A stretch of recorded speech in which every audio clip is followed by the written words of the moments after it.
स्वागत है आपका आपके अपने चैनल देसी धमाका में सीरियल कुमकुम भाग्य में। अब यहाँ पर रौनक के एक झूठ की वजह से शिवांश की जिंदगी पूरी तरह तबाह हो चुकी है। शिवांश का दिल यहाँ पर हजार टुकड़ों में टूट चुका है। जिस लड़की पर उसने आंख बंद कर कर भरोसा करा, आज उसी लड़की यानी प्रार्थना ने उसको इतना बड़ा धोखा दिया। यहाँ पर शिवांश का दिल ये मानने को तैयार ही नहीं है कि प्रार्थना ऐसा कुछ करेगी।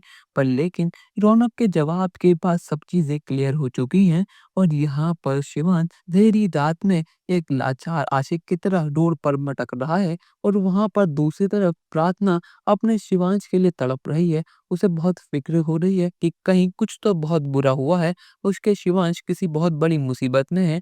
और यहाँ पर फाइनली शिवांश और प्रार्थना का आमना सामना हो ही जाता है। यहाँ पर जैसे ही प्रार्थना शिवांश को देखती है तो वो दौड़ी-दौड़ी जाकर उन्हें अपने गले से लगा लेती है।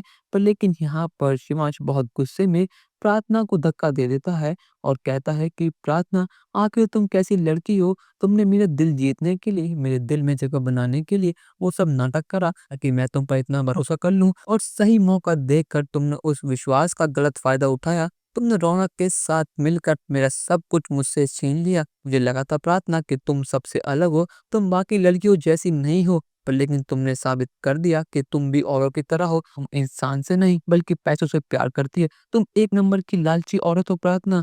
अब यहाँ पर प्रार्थना अपनी बात रखने के लिए कहती है कि शिवांश, मैंने ऐसा कुछ नहीं करा, और यहाँ पर जो कुछ करा है वो सब बुआ माँ ने और रौनक ने करा है। बुआ माँ के सामने रौनक घर पर घुसा था और मैं उसको रोकने के लिए तुम्हारे घर पर भी गई थी, पर लेकिन बुआ माँ ने वो सब चीजें देखी। मुझे नहीं पता कि आखिर ये सब क्या हो रहा है।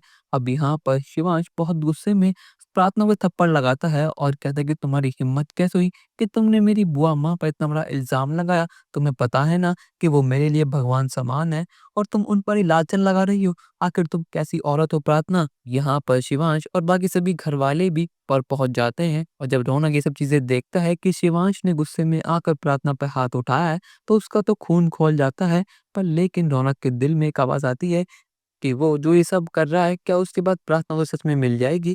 अगर प्रार्थना ने उसके बाद उसको एक्सेप्ट नहीं करा तो वो क्या करेगा? और यहाँ पर ये सब चीज़ें देखकर बुआ माँ और सोनालिका तो बहुत ज़्यादा खुश हैं। पर लेकिन दोस्तों, इन दोनों के बीच जो गलतफ़हमियाँ पैदा हुई हैं, क्या प्रार्थना वो सब चीज़ें दूर कर पाएगी या फिर प्रार्थना शिवांश को छोड़कर हमेशा-हमेशा के लिए चली जाएगी? अपनी राय हमें कमेंट सेक्शन में ज़रूर बताइएगा और चैनल को अब तक नहीं किया सब्सक्राइब तो कर लीजिए। धन्यवाद।